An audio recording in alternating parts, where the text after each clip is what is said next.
हमारे YouTube channel ज्ञान उपदेश को सब्सक्राइब करें और बेल आइकॉन को दबाएं ताकि आपको हमारी हर वीडियो की नोटिफिकेशन मिलती रहे। विष्णु और मनु की कहानी। मनु नाम का एक राजा हुआ करता था।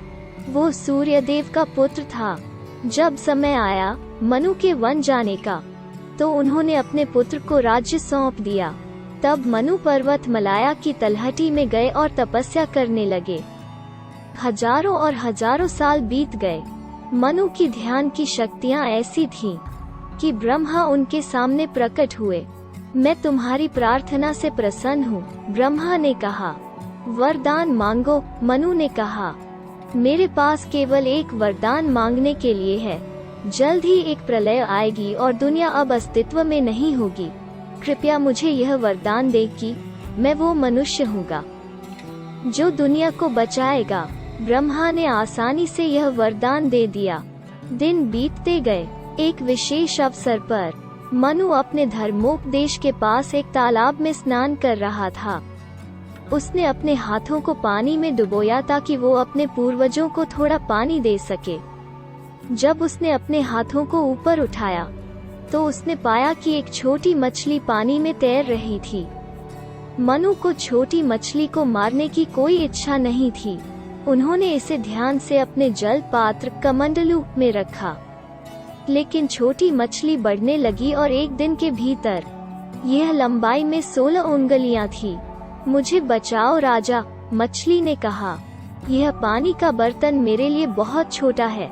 मनु ने फिर मछली को एक टब में रखा, लेकिन मछली बढ़ती रही और एक दिन के भीतर उसकी लंबाई 3 हाथ हो गई। मुझे बचाओ राजा, मछली ने कहा। यह टब मेरे लिए बहुत छोटा है। मनु ने मछली को एक कुएं में डाल दिया, लेकिन वो कुआं जल्द ही मछली के लिए बहुत छोटा हो गया। मनु ने मछली को एक तालाब में स्थानांतरित कर दिया, लेकिन तालाब मछली के लिए बहुत छोटा था।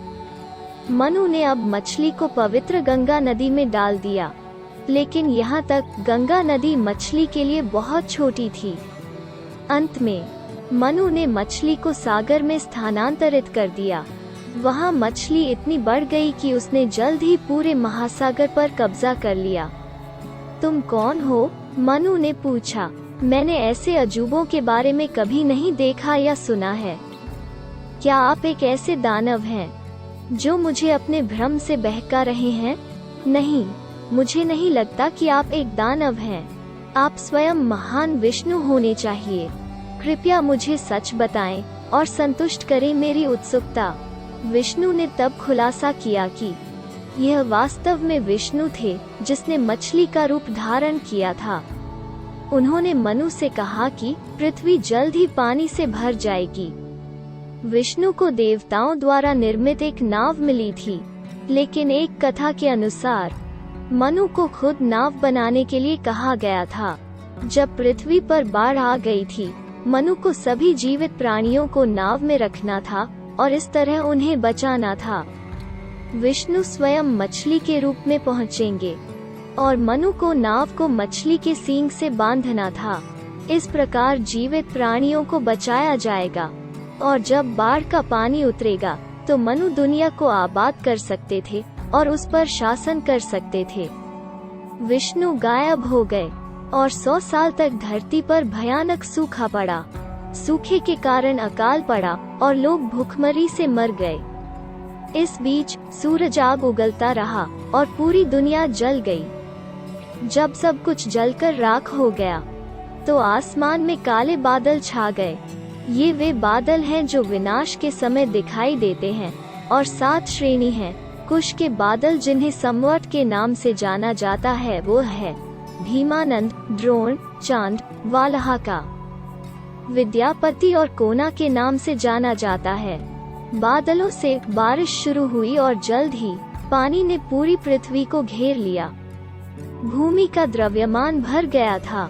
विष्णु के निर्देशानुसार मनु नाव के अंदर जीवित प्राणियों के साथ एकत्र हुए और जब मछली दिखाई दी तो उसने नाव को मछली के सींग से बांध दिया।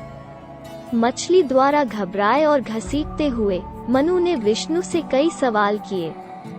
अगर ये वीडियो आपको अच्छी लगी तो इस वीडियो को शेयर करें और हमारे YouTube चैनल ज्ञान उपदेश को सब्सक्राइब करें।